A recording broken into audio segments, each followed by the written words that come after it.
এই শোনো না, আমার না খুব টক খেতে ইচ্ছে করছে। কিছু একটা করো না প্লিজ। টক খেতে ইচ্ছে করছে মানে এসব কি কথা বলছো তুমি? আমি তো কিছুই বুঝতে পারছি না। আরে, না বোঝার কি আছে? একটা মেয়ের টক খেতে ইচ্ছে করছে এর মানে না বোঝার মতো কচি খোকা তুমি নাকি? হোয়াট? তার মানে? অনুর কথাটা শোনা মাত্রই আকাশের মুখ বন্ধ হয়ে গেল। আকাশ আর অনুর বিয়ে হয়েছে সবে মাত্র 4 দিন। এর মাঝে এইসব কি ধরনের কথা? অনু আর আকাশের মাঝে শারীরিক সম্পর্ক হয়েছে, তবে সেটা মাত্র একবার, তাও ফুল প্রোটেকশন নিয়ে। তাছাড়া এত তাড়াতাড়ি তো কিছু হবারও কথা নয়। আকাশ অনুর দিকে ভ্রু কুঁচকে এক দৃষ্টিতে তাকিয়ে আছে। আকাশের এমন চাহনির বিপরীতে অনু খানিকটা অবাক হয়ে গিয়ে আকাশকে উদ্দেশ্য করে বলে উঠল, এই দুষ্টু, আমার দিকে এমন করে তাকিয়ে আছো কেন? মনে হচ্ছে আমি অনেক বড় অপরাধ করে ফেলেছি। আই অনু, তুমি কি আমার সাথে মজা করছো তাই না? দেখো, সব সময় মজা করা উচিত নয়। এতে করে অনেক সমস্যা হলেও হতে পারে। আরে ধুর, আমি তোমার সাথে অযথা মজা করতে যাব কেন? সত্যি আমার খেতে ইচ্ছে করছে ভীষণ। আচ্ছা, বুঝলাম তোমার টক খেতে ইচ্ছে করছে। আর কিছু তো হয়নি তাই না? আর কি হবে? জাস্ট সকালবেলা একটু বমি হয়েছিল, ব্যাস। আর কিছু হয়নি আমার। হোয়াট? আই, কি বললে তুমি? সকালবেলা তোমার বমি হয়েছে? হ্যাঁ, বাট তোমার মুখটা এমন করে কুঁচকে উঠলো কেন? অনুর কথাটা শোনার পর আকাশ আপন মনে ভাবতে লাগলো, তবে কি অনু বিয়ের আগে কারোর সাথে অবৈধ সম্পর্কে আবদ্ধ ছিল, আর তার কারণেই অনুর এখন এসব সমস্যা হচ্ছে? অনু এমন করে আকাশকে কেমন করে থাকতে পারলো? এটাই ভাবছে আকাশ। আকাশ বিশ্বাস করতে পারছে না এই অনু নাকি তাকে ঠকিয়েছে। অনুকে বিয়ের আগে থেকে আকাশ জানে, তবে খুব বেশি না। অল্প করে পরিচয় ছিল অনুর সাথে আকাশের। এই অল্প পরিচয়ের থেকে আকাশ আর অনুর বিয়ে হয়। মূলত বিয়েটা পারিবারিকভাবেই হয়েছে তাদের। আকাশ অনুর কথার বিপরীতে কোনো কথা বলছে না। রাগে আকাশের সারা শরীর জ্বালা করছে। আকাশ নিজের রাগকে কন্ট্রোল করতে না পেরে সজোরে অনুর গালের উপর একটি থাপ্পড় বসিয়ে দিল। আকাশ অনুর গালের উপরে সজোরে একটা থাপ্পড় বসিয়ে দিতেই অনু পুরো থ হয়ে যায়। মুখ একদিকে ঢাল করে অনু আকাশের দিকে দৃষ্টিপাত করলো। আকাশ অগ্নি দৃষ্টিতে অনুর দিকে তাকিয়ে বলতে লাগলো, আমার সাথে এত বড় প্রতারণার মানে কি অনু? আমি তোমাকে বিশ্বাস করে অনেক বড় ভুল করেছি তাই না? আমি তোমার বিশ্বাস ভেঙে দিয়েছি মানে? আমি কি করেছি আকাশ?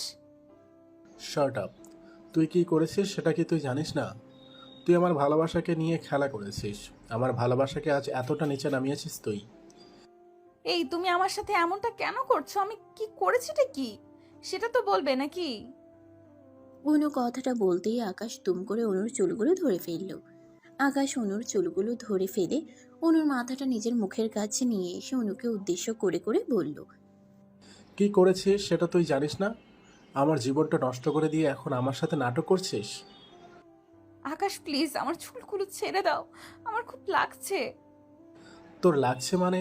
তোর লাগুক। একটা নষ্টা মেয়ের কোনো... আকাশ মুখ থেকে সম্পূর্ণ কথাটা বের করতে পারল না।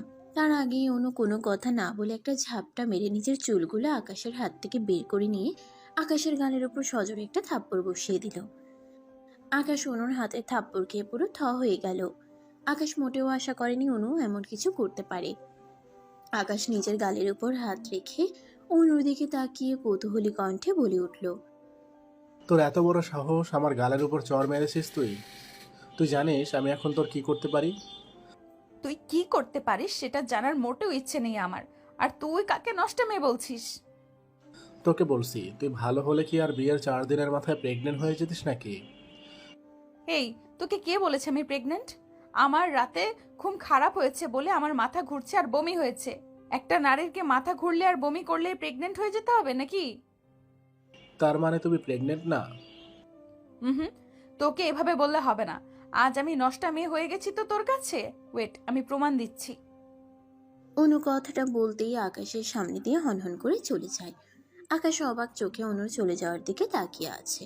বুঝতে পারছে না আকাশ যে অনু এমন আচরণ করছে কেন তার সাথে। আকাশ কিছু বুঝতে না পেরে ঠাই থ হয়ে দাঁড়িয়ে থাকলো। আকাশের উপর দিয়ে যেন একটা ঘূর্ণিঝড় গিয়েছে। আকাশ মেয়েদের শারীরিক পরিবর্তন সম্পর্কে অত বেশি জানে না, আর জানার কোনো কথাও নয়।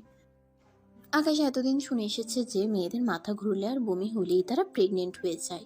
আর আকাশ সেটাকে বিশ্বাস করেই অনুকে সন্দেহ করে। আকাশ বুঝতে পারেনি যে মেয়েদের এসব ছাড়াও অন্য কিছু সিনড্রোম থাকতে পারে প্রেগনেন্ট হতে। আকাশ বোকার মতো নিজের গালের উপর হাত দিয়ে দাঁড়িয়ে আছে আর ভাবছে কিছু সময় আগে তার সাথে ঘটে যাওয়া ঘটনাকে নিয়ে। আকাশের ভাবনা যত বেশি গভীর হচ্ছে তত বেশি আকাশের বুকের মাঝে ভয় কাজ করছে।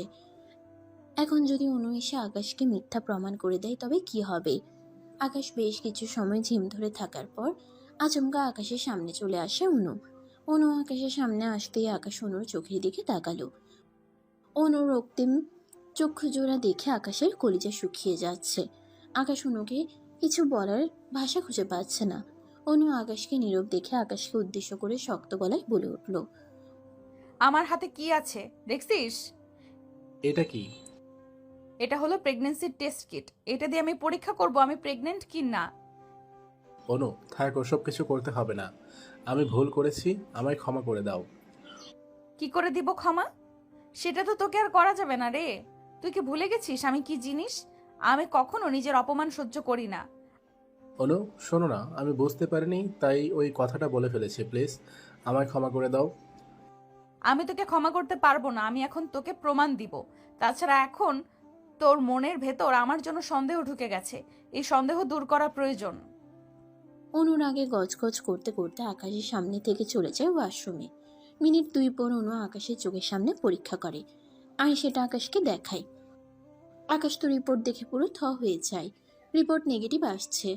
আকাশ রিপোর্টের দিকে তাকিয়ে অনুর চোখের দিকে তাকাতেই অনু ভীষণ ভারী কণ্ঠে বলে ওঠে, হয়েছে শান্তি? আর কোনো কিছু প্রমাণ করতে হবে? আহা, এমন করে রেগে যাও কেন? আমি তো মনের সন্দেহে। শাট আপ আকাশ। তোমার এই মনের সন্দেহটা আমার উপর ছিল। আমি সব বুঝতে পারছি এখন। আজকের পর থেকে তোমার সাথে আমার আর কোনো কথা নেই। আই অনু, সরি তো, আমি আসলে বুঝতে পারিনি। প্লিজ আমাকে ক্ষমা করে দাও। আকাশের এই মলিন কণ্ঠে বলা কথাগুলো কেন যেন অনুর মনকে এসে আঘাত করলো। অনু নিজেকে আর কঠোর করতে পারলো না। নিজের অজান্তেই অনুর মনের ভিতরে এক অদ্ভুত মায়া কাজ করতে লাগলো। আকাশ ভুল করে নিজের ভুলটা বুঝতে পেরেছে। এই বিষয়টা অনুর কাছে অন্যরকম ভালো লাগার অনুভূতির জন্ম দেয়। আকাশ অনুর দিকে তাকিয়ে আছে ছলছল দৃষ্টিতে। একটা নারীকে ছোট করে তার চরিত্র নিয়ে কথা বলাটা সত্যি এক ধরনের পাপ। আকাশ জেনে বুঝে সেই পাপটা করেছে আর তার জন্য সে এখন অনুতপ্ত। অনু আকাশের এমন অবস্থা দেখে মুচকে হাসি দিয়ে আকাশের বুকের সাথে নিজের মাথাটাকে চিপকে নিয়ে আকাশকে উদ্দেশ্য করে বলতে লাগলো, এই পাগল, আমি এসব কিছু মনে ধরে রেখেছি নাকি? আমি জানি তুমি আমার কথায় অনেক বেশি কষ্ট পেয়েছো। আমায় ক্ষমা করে দাও প্লিজ। আর কখনো এমনটা হবে না, সত্যি বলছি আমি। আহা আকাশ, তুমিও দেখি ছোট বাচ্চার মতো হয়ে গেছো। আমি বললাম আমি তোমায় ক্ষমা করে দিয়েছি। আর একটা কথা কি জানো, যখন আমার চরিত্র নিয়ে কথা বলেছো তুমি, তখন আমি আর নিজের রাগকে সামলাতে পারিনি। উল্টো কথা শুনিয়েছি তোমায়। আমায় ক্ষমা করে দাও প্লিজ। তুমি আমার কাছে কোনো ভুল করনি, তাই তোমাকে ক্ষমা করার সাধ্য আমার নেই। আমি ভুল করেছি, নিজের অজান্তেই নিজের কথার ধারা আমি তোমায় আঘাত করেছি। এটা আমার ভুল হয়েছে, আমায় তুমি ক্ষমা করে দাও। পাগল একটা। এদিকে এসো আমার বুকে, দেখি তোমার আর কোথায় কোথায় আঘাত লেগেছে। অনু কথাটা বলতেই নিজের মাথাটা আকাশের বুকের উপর থেকে তুলে নিয়ে আকাশের মাথাটা নিজের বুকে টেনে নিল। অনু আকাশের মাথাটা নিজের বুকে টেনে নিয়ে শক্ত করে আকাশের মাথাটা নিজের বুকের সাথে লেপ্টে নিল। আকাশ অনুর বুকে ঠাঁই পেয়ে পরম শান্তি অনুভব করছে। মনে হচ্ছে যেন আকাশের বুকটা ভরে গেছে। আকাশ অনুকে যেমন কষ্ট দিয়েছে তার থেকে বেশি কষ্ট আকাশ নিজেই পেয়েছে। আসলে আকাশের জীবনে অনু হলো সেই নারী যাকে আকাশ নিজের জীবনের থেকে বেশি ভালোবাসে। সেই ভালোবাসার মানুষ যদি প্রতারণা করে তবে সেটা কোনোভাবেই মেনে নেওয়া যায় না।